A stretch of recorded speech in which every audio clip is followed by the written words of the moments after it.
ओम श्री सद्गुरुदेव भगवान की जय। गुरु ब्रह्मा गुरु विष्णु गुरुदेवो महेश्वरः गुरु साक्षात् परम ब्रह्म तस्मै श्री गुरुवे नमः।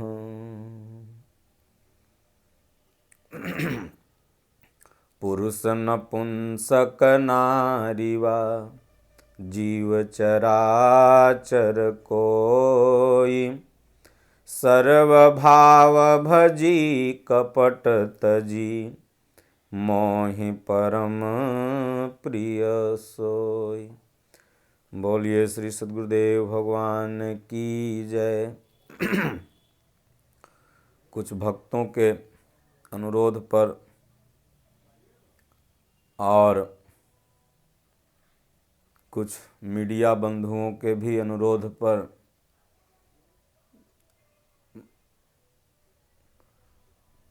मैं एक बात आप लोगों को बताने जा रहा हूँ जो बहुत गूढ़ है।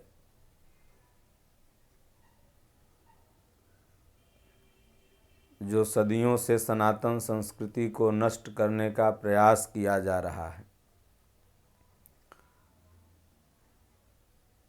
सोशल मीडिया पर या इलेक्ट्रिक मीडिया, प्रिंट मीडिया पर आप लोग आए दिन देखते होंगे कि कुछ ऐसी बयानबाजी नेताओं के द्वारा, बुद्धिजीवियों के द्वारा की जाती है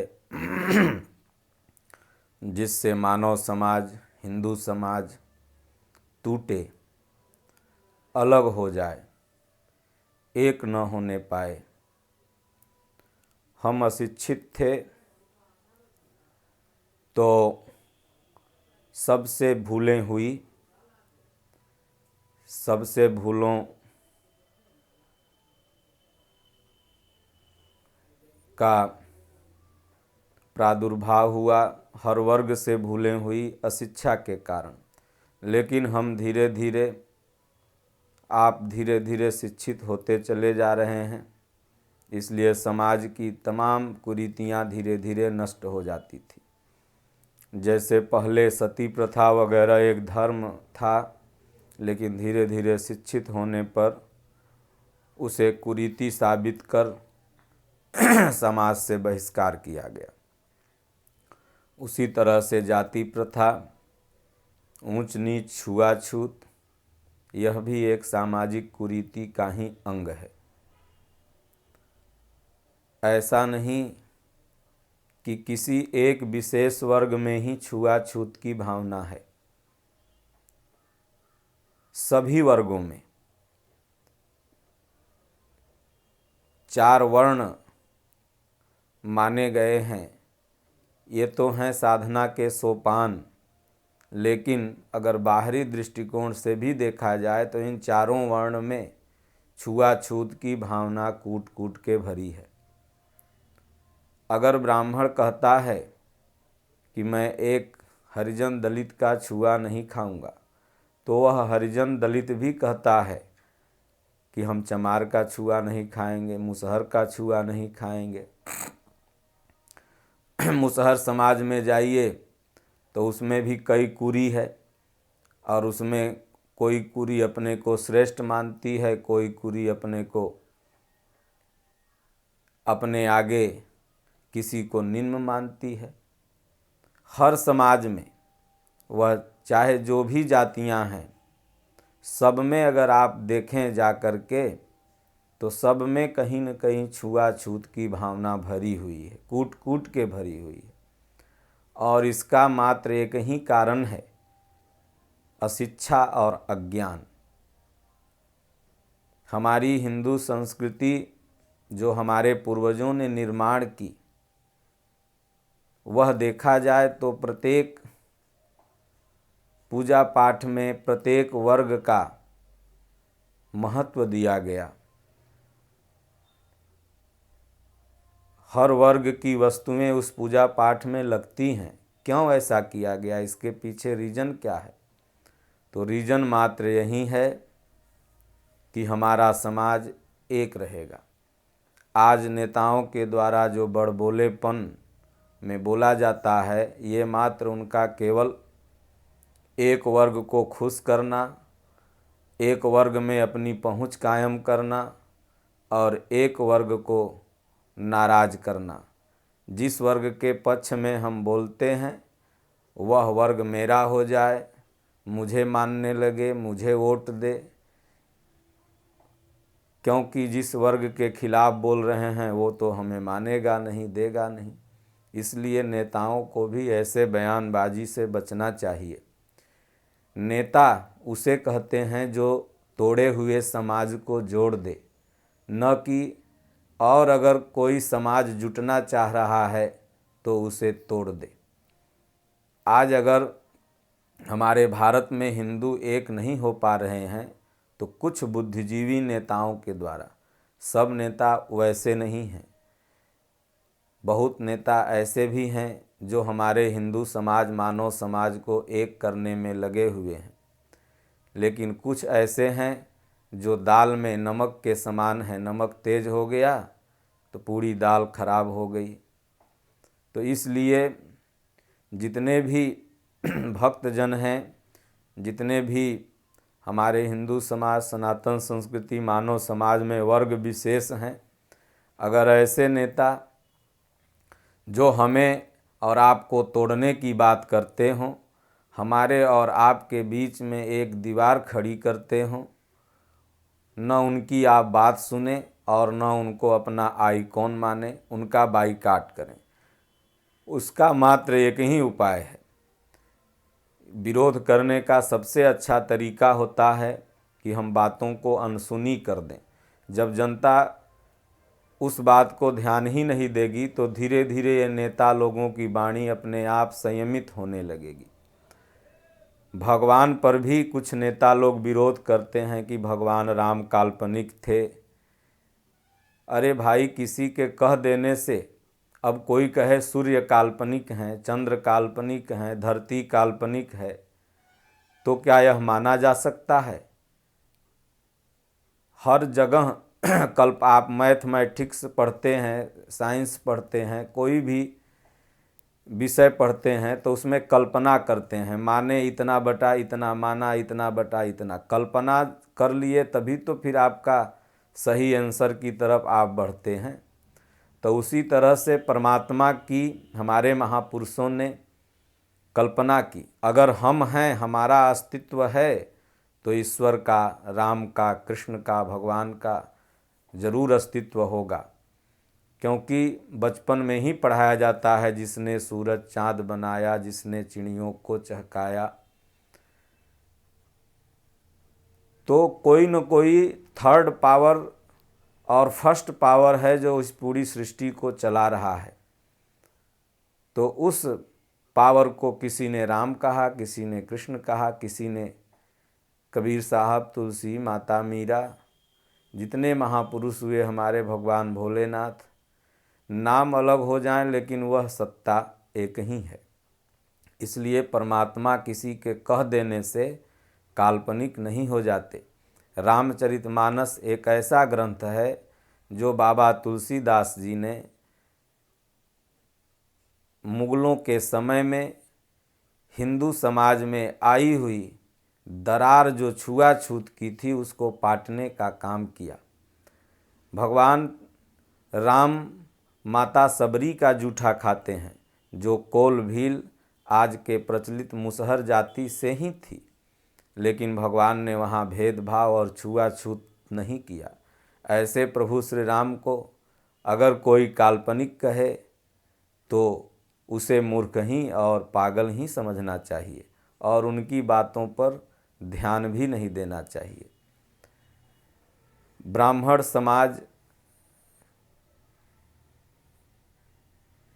जैसा कि कहा गया, ब्रह्म को जो जान जाए वही ब्राह्मण है। भागवत कहती है, जन्मना जायते शूद्रः कर्मणा द्विज उच्यते। जो जन्मे हैं इस संसार में वो सभी अल्पज्ञ हैं, कम जानने वाले हैं, लेकिन धीरे धीरे साधना और भक्ति करके परमात्मा को पा जाते हैं तो वहीं एक दिन ब्रह्म हो जाते हैं। जैसा कि गीता में भी भगवान ने कहा, चातुर्वर्ण्यम मया सृष्टम गुण कर्म विभागसः। अर्जुन, 4 वर्णों की रचना मैंने की। तो क्या बाहर समाज में जो प्रचलित वर्ण है इसकी रचना भगवान ने की? नहीं। ये तो जैसा जिसका कर्म रहा, धर्म को बताने लगे, पूजा पाठ कराने लगे, अपने ईश्वर के प्रति आस्था व्यक्त करने लगे, उनको पंडित जी लोग कह दिया। क्षत्रिय दूसरों की रक्षा करने लगे, अपने देश की रक्षा के लिए कुर्बान होने की भावना आ गई, क्षत्रिय हो गया। वैश्य व्यवसाय में चला गया, बाहरी दृष्टिकोण से तो वैश्य हो गया। और उसके बाद शूद्र, अभी अल्पज्ञ है। धीरे धीरे ऐसा नहीं कि कोई एक विशेष व्यक्ति में जन्मा हुआ, जाति में जन्मा हुआ व्यक्ति ही शूद्र है, नहीं। हमारे शास्त्रों में, रामचरितमानस में यहाँ तक गोस्वामी जी ने कहा कि वाल्मीकि जी जो थे वो कोल भील समाज में जन्मे, और जब वो साधना की पराकाष्ठा पर पहुँच गए तो वहीं प्रभु श्री राम, जिसको लोग काल्पनिक मानता है, जो कि वो काल्पनिक हैं नहीं, यथार्थ हैं, हमारे और आपके दिल में हैं, वहीं प्रभु श्री राम उन महर्षि की कुटिया में जाते हैं और उनको विप्र नहीं, विप्रों में श्रेष्ठ का दर्जा देते हैं, सम्मान देते हैं। मानस में पंक्ति आई है कि मुनिते ही राम दंडवत कीन्हा, आशीर्वाद विप्रवर दीन्हा। विप्र नहीं, विप्रवर हो गए, विप्रों में श्रेष्ठ हो गए, आशीर्वाद विप्रवर दीन्हा, आशीर्वाद भगवान को देते हैं। तो मानस, रामचरितमानस, चाहे वह वाल्मीकि रामायण हो, चाहे हमारा जो भी सनातन संस्कृति का धर्म ग्रंथ है, वो या जितने महापुरुष हुए, सभी ने समाज को किसी न किसी रूप में जोड़ने का काम किया। वास्तविक राजनेता अगर कहा जाए तो प्रभु श्री राम जी थे, जिन्होंने निरादर अंतिम पंक्ति में खड़े हुए व्यक्ति का नहीं किया बल्कि सम्मान किया। तो भूलें चूकें सबसे होती रहती हैं, इसलिए इन सब बातों पर न ध्यान दे करके प्रत्येक हिंदू समाज को, मानव समाज को गीता पढ़नी चाहिए। गीता और रामचरितमानस का जो अध्ययन करेगा वह व्यक्ति न समाज में फूट डालेगा और न उधर कभी सोचेगा, और फूट डालने वालों की बातों को नहीं सुनेगा। भगवान, ऐसे तो माना जाए तो संसार में हर लोग काल्पनिक हैं। जैसे एक पुत्र जब जन्मता है, वो बड़ा होता है तो माता उसको कहती है कि ये तुम्हारे पिताजी हैं। माता ने बताया, इसलिए हमने पिता को कहा कि ये पिताजी हैं। हमने पिता को तो देखा नहीं, वो भी एक कल्पना है। उसी तरह हमने परमात्मा को देखा नहीं है, लेकिन गुरु, संत, महापुरुष जो अनुभवी होते हैं, जिन्होंने भजन करके अपनी इंद्रियों को बस में करके उस परमात्मा का प्रत्यक्ष दर्शन कर लिया है, उनके बताए हुए मार्ग पर हम चलते हैं और फिर पहले तो कल्पना ही करके चलते हैं। एक बार हमारे स्वामी जी के जीवन की घटना है। दादा गुरु महाराज जी से महाराज ने कहा, प्रभु दिखाई सुनाई तो कुछ पड़ता नहीं है, जिस दिन दिखाई सुनाई पड़ेगा उसी दिन तो मेरी भूख मिटेगी।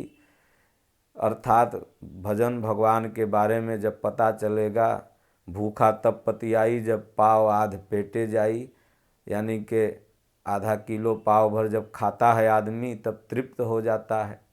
लेकिन शुरू में साधना के प्रारंभिक स्तर में हमें गुरु के वचनों पर विश्वास करके ही लगना पड़ता है, और जब धीरे धीरे हम साधना करते हैं तो वह साधना ही एक दिन फलीभूत होती है। जिसको कल्पना मान के किए थे वह प्रत्यक्ष हो गई। इसलिए कोई भी राजनेता चुनाव लड़ता है तो वह मात्र कल्पना करता है कि हम विधायक बनेंगे, मंत्री बनेंगे, प्रधानमंत्री बनेंगे, और कल्पना करके संघर्ष करता है, और उसके बाद जनता उसको उस लायक समझती है तो वहाँ पहुँचाती है। लेकिन कल्पना तो सभी मन में करते हैं। मुख्यमंत्री का चुनाव होता है, चाहे प्रधानमंत्री का होता है, कई पार्टियां लड़ती हैं, तो इसलिए कल्पना तो हर जगह है। लेकिन अगर कल्पना को विश्वास पूर्वक किया जाए तो कभी न कभी वह कल्पना भी प्रत्यक्ष हो जाती है। इसलिए भगवान काल्पनिक नहीं हैं, काल से परे हैं, बुद्धि से परे हैं, मन से परे हैं।